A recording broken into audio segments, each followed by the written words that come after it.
I put on the blue sweater Frank liked, the one with the elbow patches I stitched on crooked one winter, because warmth is a habit I refuse to give up. I folded a paper napkin into a swan and then flattened it again because swans are a promise of grace I can't keep for anyone else anymore. The afternoon sloped past the window, neighbours' cars, a stroller, the sound of the mail slot coughing out nothing important. At 4, I called the bus. I told myself I wanted to ride nowhere in particular, just feel the engine under me and see other lives pass with their errands and grocery bags. It's cheaper than a movie, and kinder than waiting.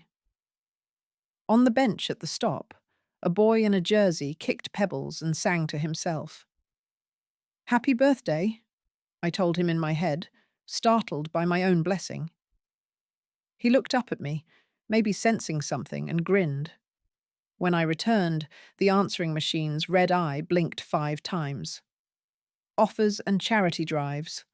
I poured tea, stirred honey until it vanished, and sat in the kitchen's small evening. The cupcake clung to its paper like a child not ready to be let go. I peeled it slowly, crumb by crumb. I wished myself a good year, because somebody should. Before bed, I wrote the date on a sticky note and pressed it to the mirror. "You are here." I wanted proof. I left the phone face down again, a small refusal. The last thing I heard was the fridge, faithful as breath, and in that sound, a decision like a pin sliding into place. I would stop being easy to forget.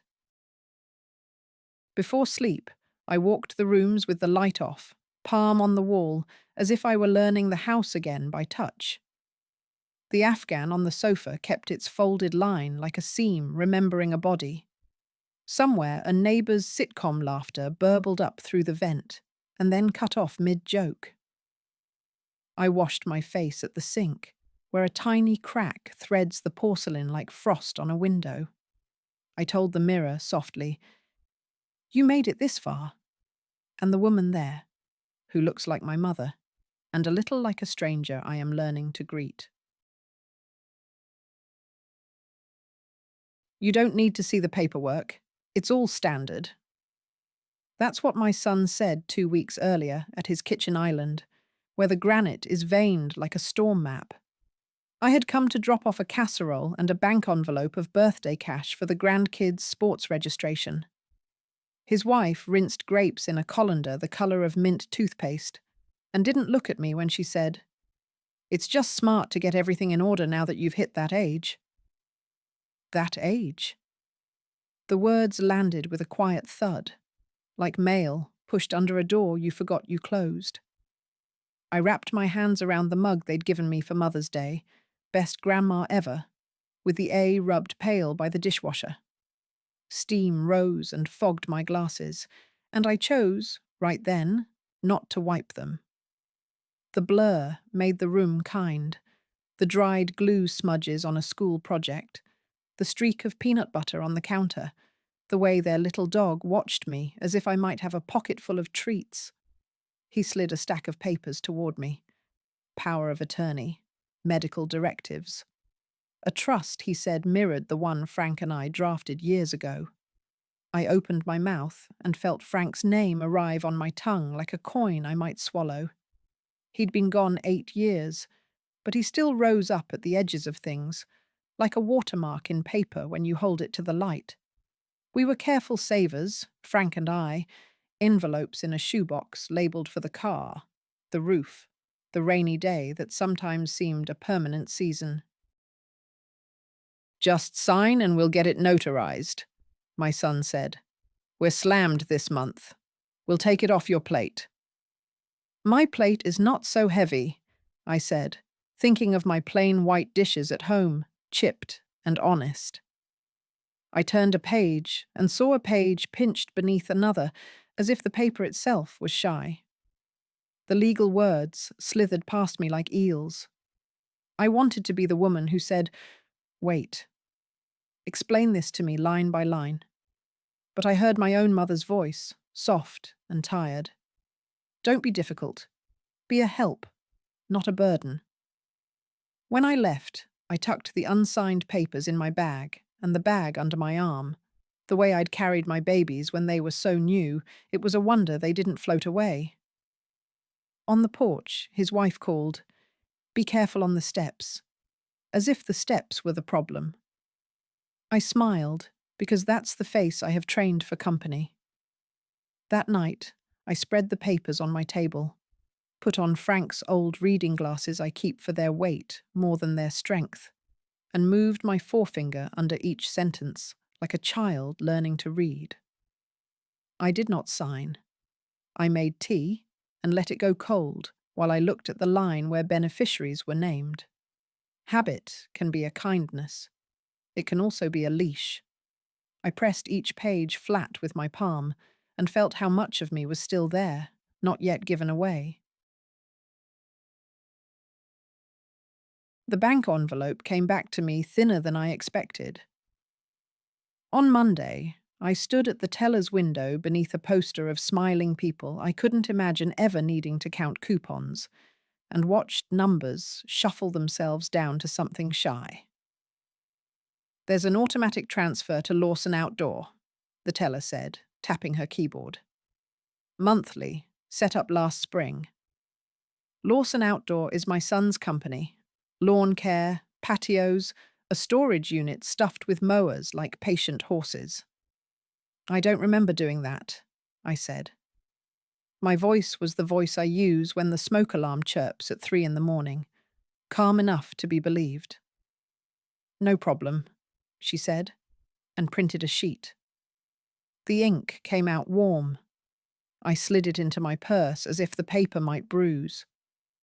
On the way out, I paused at the candy bowl and took 2 mints. I've learned you are allowed to take 2 when you are alone. I didn't go home. I walked to the bus stop because the movement of a bus is an answer to a question you can't yet ask. The shelter smells always faintly of wet leaves.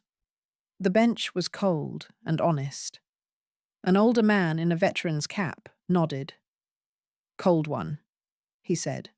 "It'll break by Thursday." Weather is a language for strangers who can't afford to trust anything else. I travelled 3 stops past mine and got off by the public library, a brick building that looks like it was designed by a sensible aunt. Inside, the heat held my shoulders the way a good coat does when you've paid full price, and it was worth it. I asked at the desk about free legal help, and the woman with a cardigan the colour of oatmeal leaned forward as if I had handed her a secret. "Wednesday afternoons," she said. "Drop in. Senior priority." I took a pamphlet and slipped it into the pocket where I used to keep Frank's grocery lists. In the quiet of the stacks, I found myself at the shelves for estate planning. The books were heavy, as if thickness could replace comfort. I wasn't looking for comfort. I was looking for language, beneficiary, revocation, durable. A woman nearby coughed into her elbow, a practiced hush. On the ride home, I pressed the bank printout flat against my knee and copied the routing number into a little spiral notebook I keep with my stamps. The notebook's first page still has my mother's recipe for meatloaf in her careful blue loops. In the back, I have written passwords in code no one else would understand. Embers means the electric company, because of the heat. Harbour is the checking account, because that is where the boat sits while you decide what weather to trust. By my stop, I had a plan the size of a breadcrumb. But even crumbs, lined up, can build a path if the wind is kind. I tucked the printout into my wool hat and wore the hat home. A woman alone should have both hands free, just in case. She won't notice. Old ladies love feeling helpful. My daughter-in-law's voice came thin through the half-closed door to their garage, a telephone on speaker somewhere among bins of glitter and last summer's pool toys. I was there to pick up casserole dishes. I was standing still the way deer stand when they're deciding if you're a tree. I didn't move. Through the crack, I could see my son's shoulders in that plaid jacket he favors, his head bent over a laptop. "Signatures tomorrow," he said. "We'll tell her it's just for medical. The investment guy says keeping it in the family saves taxes." The word family knocked dust off something in me. I looked down at my hands. They were holding two empty dishes with lids that don't match.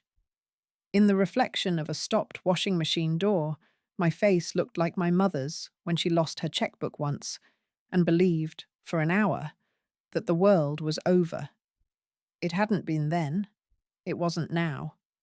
But the smallness of the feeling was the same, a shrinking to an outline, the way a puddle becomes a dark shape after the sun lifts it. I backed away and turned into the kitchen, where the new refrigerator gleamed like a stranger. On the island, my checkbook lay open, a pen tucked into the spiral.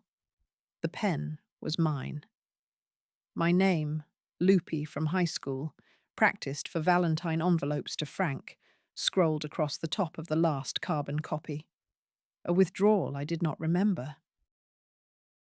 I felt heat in my face that had nothing to do with shame, and everything to do with waking up mid-sentence and realizing someone else has been moving your mouth. I took out my phone. I am slow with it, but I know enough to press the little square that captures what it sees. Click. The checkbook. Click. The pen. Click. The page with the date and the amount and the neatness of a hand that isn't mine. I emailed the pictures to myself using the subject line I knew I would recognize. Lemon's tablecloth. Proof. On the way out, I brushed past a coat rack, and a child's backpack swung and thumped me, and I said, "Sorry," to an object. And in that apology, I understood I had spent many years saying sorry to things that did not deserve it. At the threshold, my son called after me without looking up. "Don't forget Wednesday. We'll take care of it." I nodded like a shy student. In the driveway, I stood for a minute and watched the damp rings on the concrete dry into nothing. I wanted to leave no mark. I wanted to leave a mark only I could read. I got into my car, turned the key, and put my hands at 10 and 2 like the manual teaches. I drove the long way home, past the park, where Frank once pushed our daughter on a swing so gently she thought flying was a quiet thing. "Sign here, Mom. Your hands are shaking. Let me help." My son slid the pen between my fingers like he was fitting a tool into the claw of a machine. We were at a small office above the shipping store, a waiting room with plastic plants and a clock that ticked aggressively as if time needed discipline. A notary sat at a desk with a gold stamp that winked whenever the fluorescent light jittered. "I'll read," I said. The notary nodded, and the nod felt like a mercy. My son exhaled with the impatience of a man whose calendar is an enemy. "It's what we discussed," he said. "You'll be safer." Safer. The word drew an outline around a fear that wasn't mine. I took my time. The letters and numbers laid themselves out like tiles on a kitchen floor I could mop if I stayed steady. "This paragraph," I said, tapping. "It changes who can move money." "Just to help if you're sick," he said.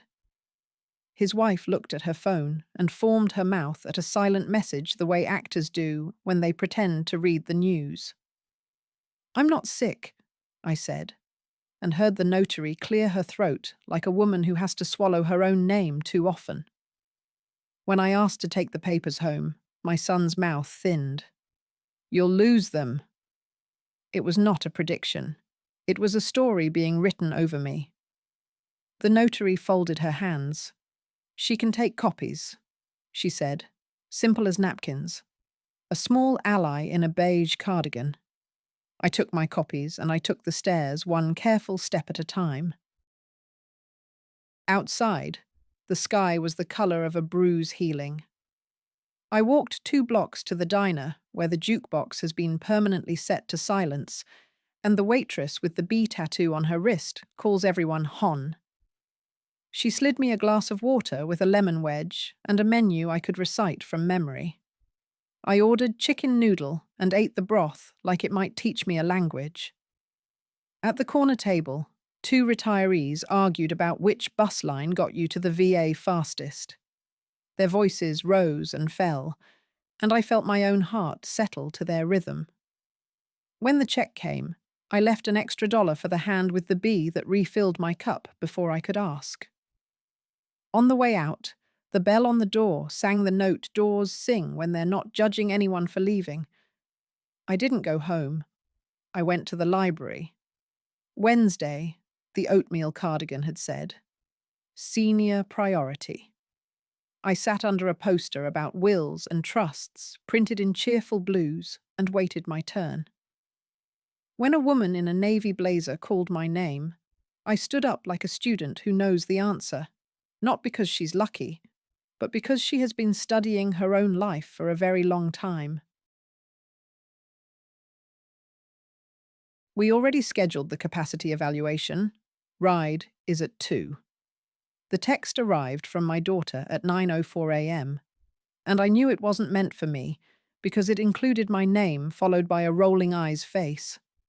It was part of a thread I had been placed in by accident, the new equivalent of a letter left open on a desk. I read it twice. My tea went tepid.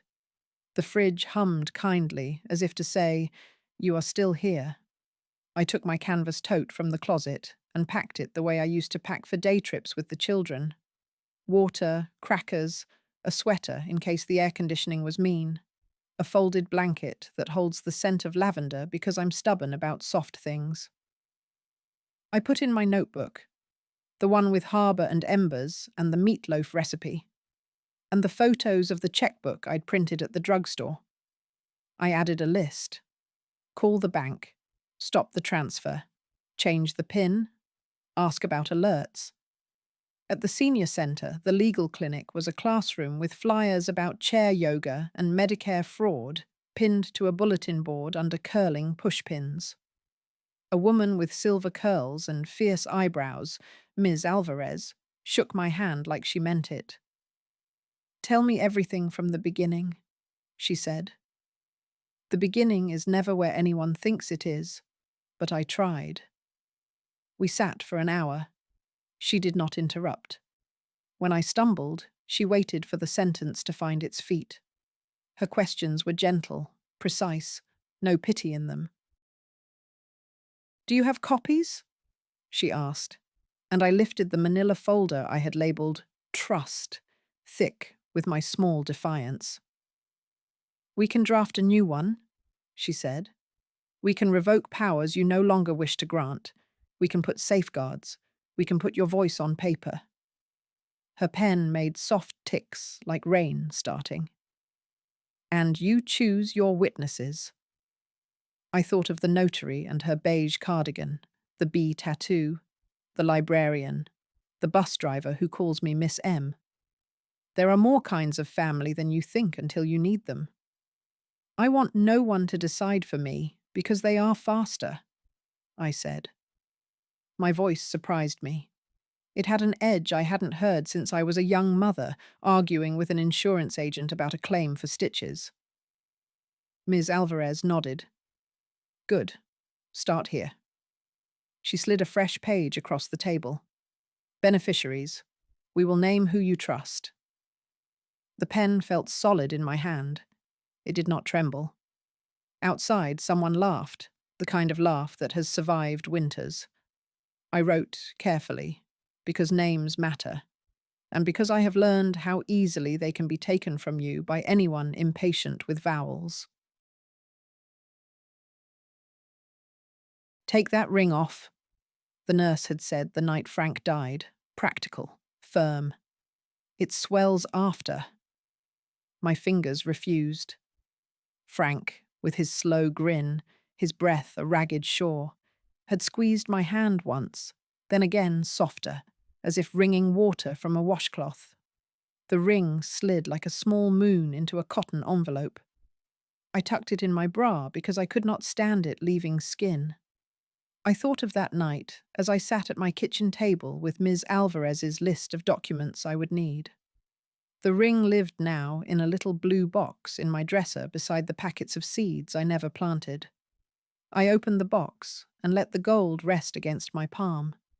He'd wanted dignity to be practical, not solemn. "Don't let them push you," he used to say about managers and men with clipboards. "Choose your own horizon." In a folder at the back of the dresser, I found the last letter he wrote when he knew the chemo would not be our last surprise. It was not a grand letter. It spoke about the lawn, the neighbour who never brought the bins in on time, the oil change he had scheduled for me, the love he put in the words, love like a man who knew he was trying to tell me how to live without him.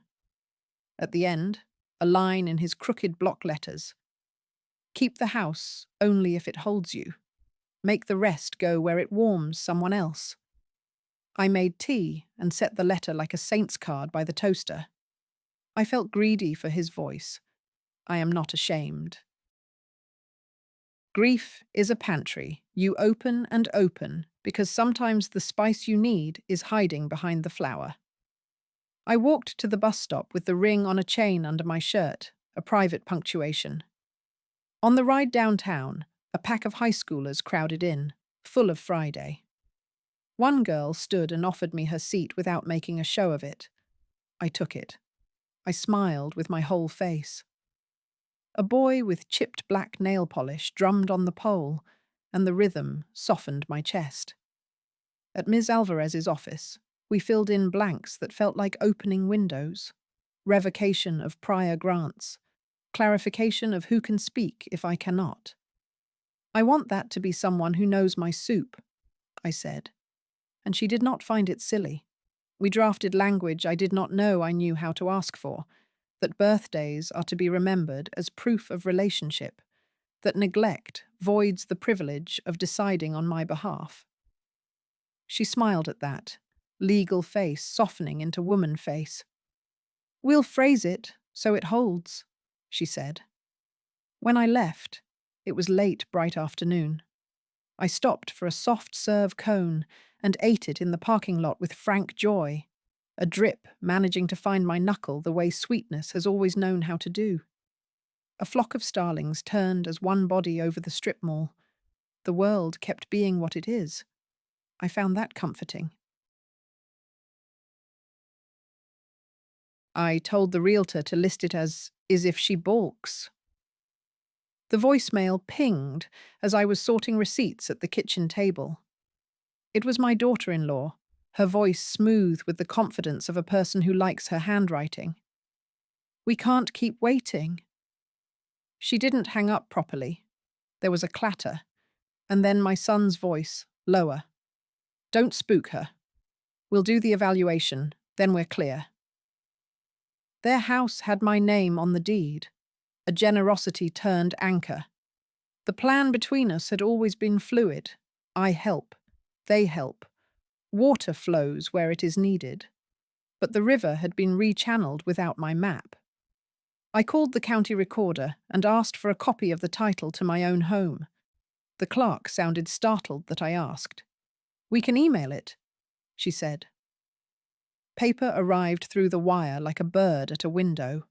No one else was on this deed. Relief and anger arrived as twins.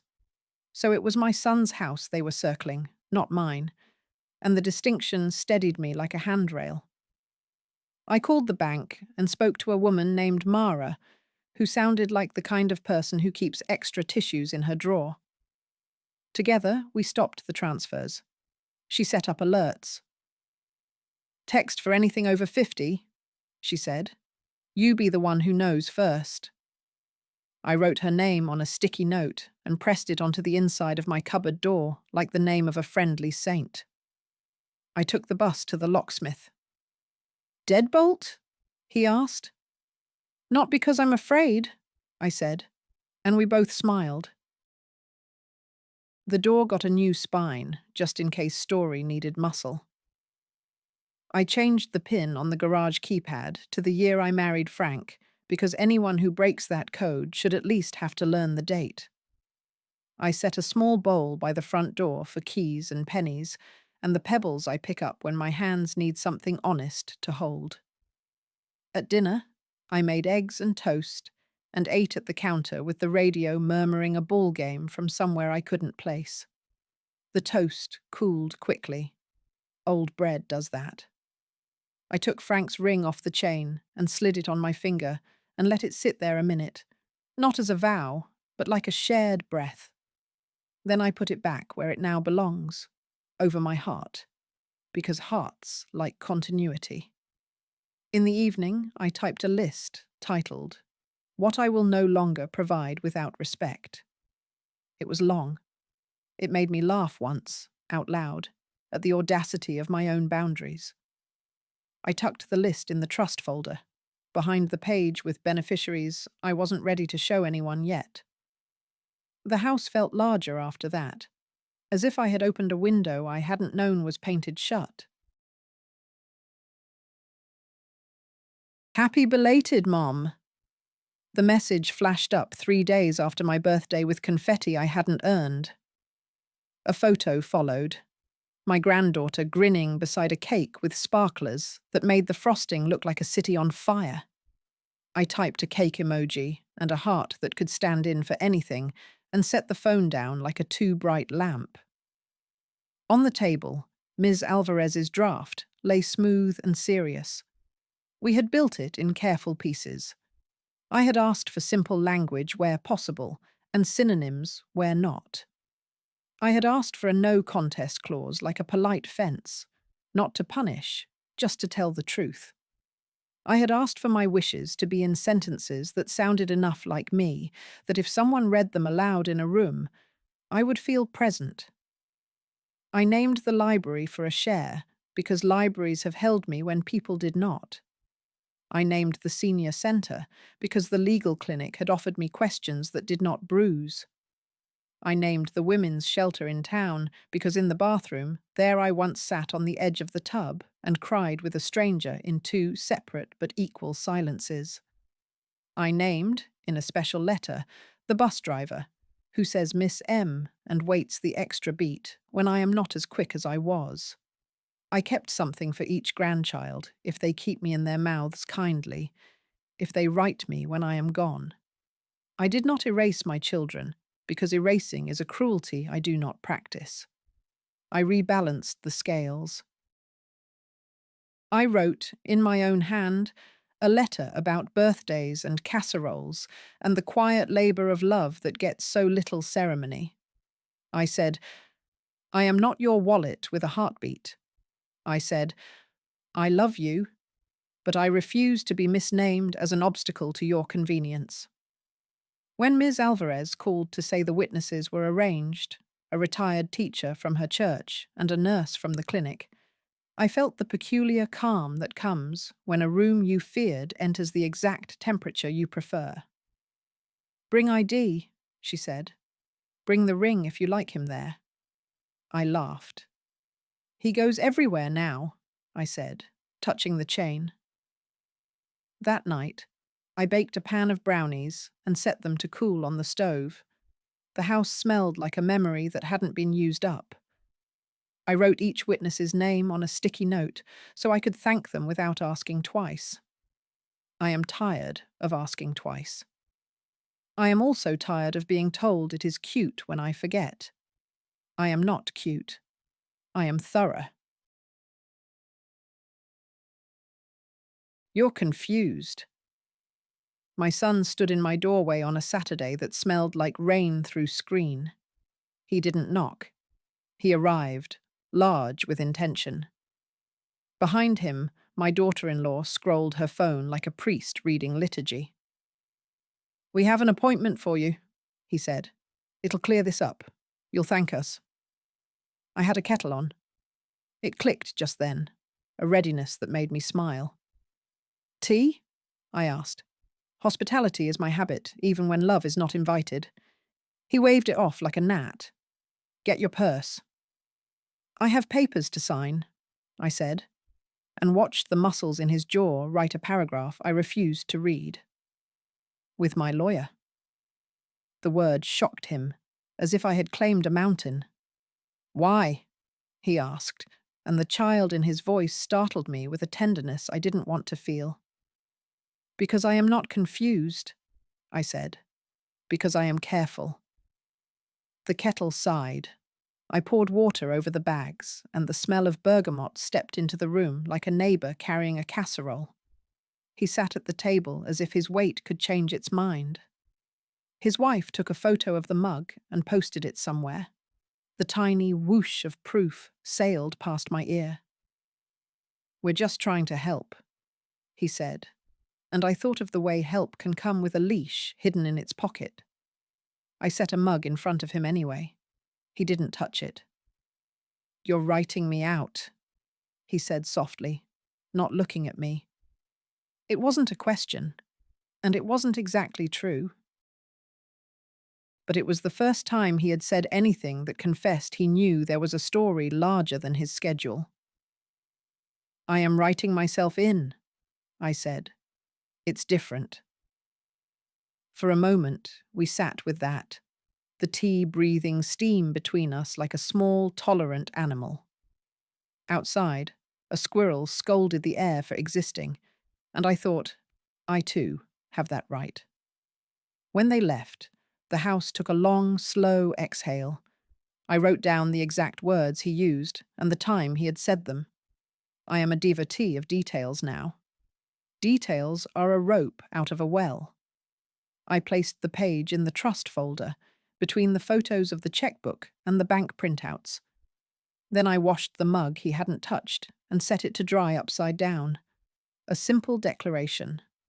Unused things do not get to take up space. The envelope came sprung with glitter dust from a card that announced my granddaughter's graduation party. We figured you'd see this online, a note in the corner said in someone else's handwriting. The invite listed a registry and a Venmo handle neatly printed. No address for RSVPs, no phone for questions. My name was spelled with 2 N's. Inside was a photograph printed on glossy paper. My granddaughter in cap and gown, cheeks pink, eyes bright, her arm hooked through the elbow of a woman I didn't know. I imagined the picture I would have loved to take. Her with me on the front steps, both of us squinting into the future. I felt the loss, but did not decorate it with drama. I set the photo on the fridge with a magnet shaped like a strawberry and let it be ordinary. I wrote a letter to her. I told her about the first paycheck I ever brought home and how I kept the stub in my pocket for a week, like proof the world had room for me. I told her she deserved rooms where she did not have to ask to be seen. I did not mention the registry. I included a small check with a memo line. For what you want that helps you sleep well. Then I opened my laptop like a gate and gave a donation to the Community College Scholarship Fund in her name. I printed the receipt and tucked it into an envelope addressed to her, a small anchor she could open when the party was over and the lights were harsh. There was a time when I would have called my son to ask why my name was spelled wrong. That time has passed. Spelling is attention. Attention is love's smallest coin. I am no longer paying people's bills for free. In the afternoon, I took the bus to the park and sat on a bench where the paint ends and the splinter begins. A mother beside me showed her toddler how to blow dandelion seeds and not inhale them. The child tried, sputtered, tried again, laughed, as if laughter were the goal.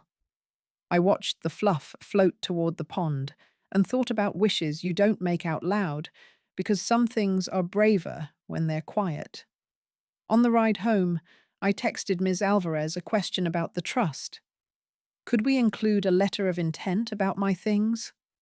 Nothing grand. Frank's toolbox, my mother's mixing bowls with the crack that looks like a lightning strike, the quilt a cousin made, and then never asked after.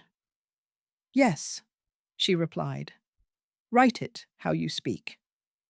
I began the list that night, holding each object in my hands, as if taking its temperature. Some went into a box marked yard sale.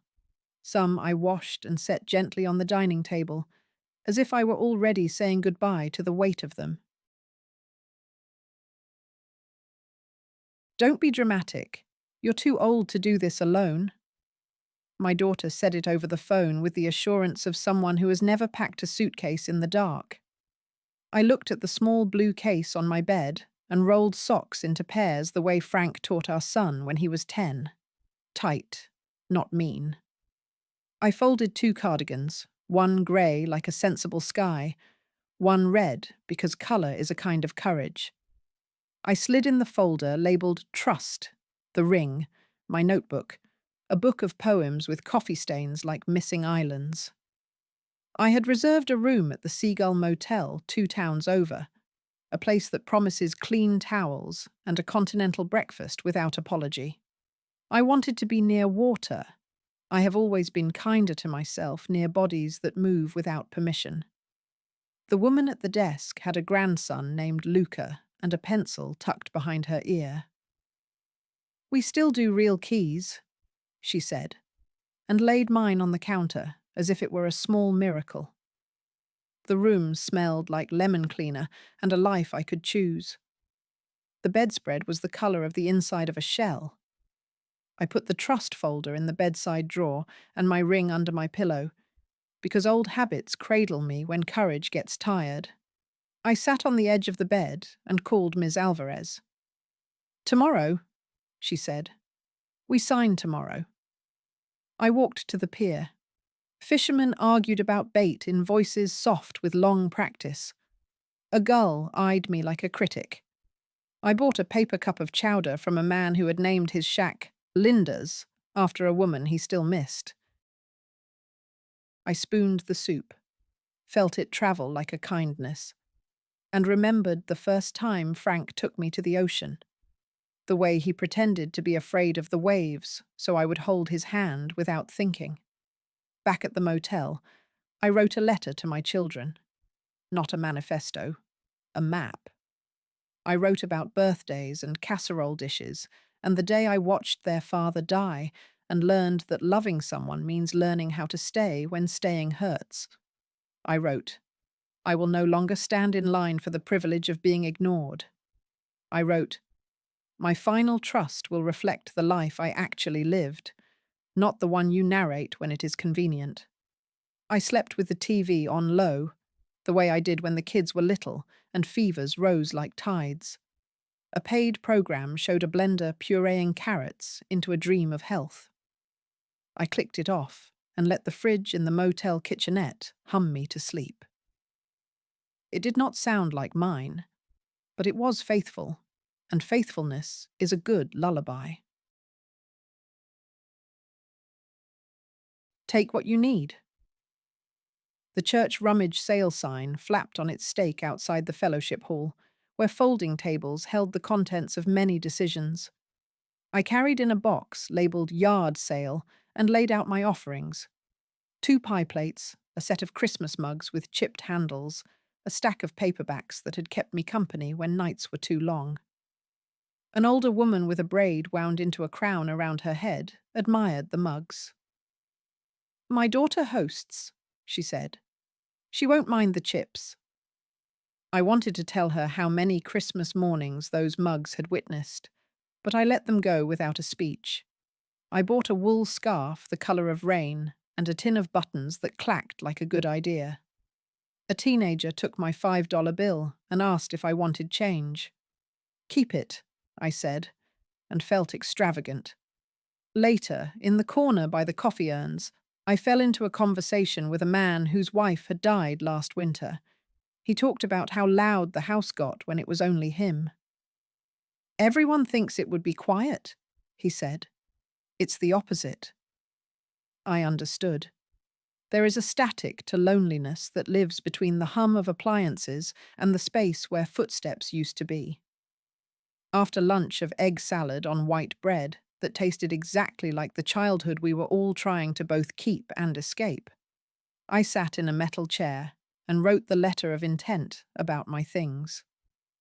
The zebra figurine goes to the neighbor girl who once brought me my mail in the rain.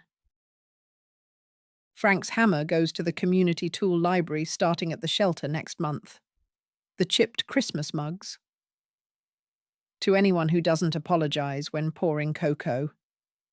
I smiled at my own joke, the way a well-placed nail will hold a frame even when the wall is older than the picture. I stopped by Ms. Alvarez's office to drop off the letter. Good, she said, scanning it like a woman tidying a drawer. You've made meaning, not just lists. She handed me a thin envelope. Copies of the notices revoking prior grants of authority. Mail these certified. The envelope felt like a spine. Ready for tomorrow? She asked. I nodded and felt something in me line up, vertebrae to vertebrae. In the evening, back at the motel, I ate a vending machine granola bar and watched a couple argue in the parking lot without malice, like people who know they have chosen the right opponent. Somewhere, someone played a guitar badly. I liked it. The imperfection felt like company. I wrote the final line of the letter to my children. You may keep your names. I am keeping mine. Let's settle this today. My son arrived with a man in a blue suit whose briefcase looked heavy enough to anchor a ship. They stood in my living room as if it were neutral ground. The blue-suited man introduced himself with a card that slid through the air like a quiet insult. My daughter-in-law hovered at the doorway, arms crossed, as if crossing them could become a shield. I had set the table, not for them, but for myself. The trust folder sat in the center, squared to the edges like a loaf ready for slicing. On top, the letters revoking prior powers, the bank confirmations, the photo of the checkbook with the pen like a flag planted where it did not belong. I had placed 2 cups and the sugar bowl my mother bought at Woolworths in 1959. The blue-suited man declined coffee. My son accepted and didn't touch it. We're concerned, the man said. We want to ensure Mrs. Martin's capacity. He said my name the way people say a street they've never driven. I nodded. I am concerned too, I said. That anyone believes I am furniture? I slid the revocations across the table. Filed and sent, I said. Please see the green cards. He looked at the certified mail slips as if they might bite. I've prepared a new trust, I continued. It reflects what is true. My son's face moved then. The boy of him flashed like a fish under a wave. Mum, he said, softer than I had heard in years. Don't do this. His voice tore something and mended something at the same time. I am doing it, I said. I am also baking a cake later. Both things can be true. I lifted the copy of the trust, the good paper heavy with my name, and read the paragraph that mattered aloud because I wanted my own ears as witness. The settlor reserves the right to amend and does here amend to remove the following names, I read. And then I said them, my children's names, careful, honouring the syllables even as I let them go from this document. This is not punishment, I added, because I have learned the difference between boundary and grudge. The blue-suited man gathered his briefcase and made a phone call from the porch. My son stood very still, as if movement might make the day firmer. Where does it go? He asked, meaning the money, as if money were a dog you might whistle for. To where I have been held, I said, to where birthdays are not afterthoughts. He looked at the floor, then at me. There was a version of him that understood. There was a version that did not. Both lived in his face at once. Will you still come to dinner Sunday? He asked. If you want me there for myself, I said. Not for the check I might bring. He couldn't answer. The fridge clicked on, a faithful machine keeping its promise. I took that as my cue to breathe. Silence sat down at the table after that. A fourth guest none of us had invited. The clock over the stove stuttered toward the next minute, faithful to its own small duty. A line of sunlight crawled across the floor and found the stain where Frank once dropped marinara, a comet frozen in linoleum. I steadied my breath to its slow travel and felt my heart match it, patient. "Happy birthday," the motel clerk said when I checked out, shyly.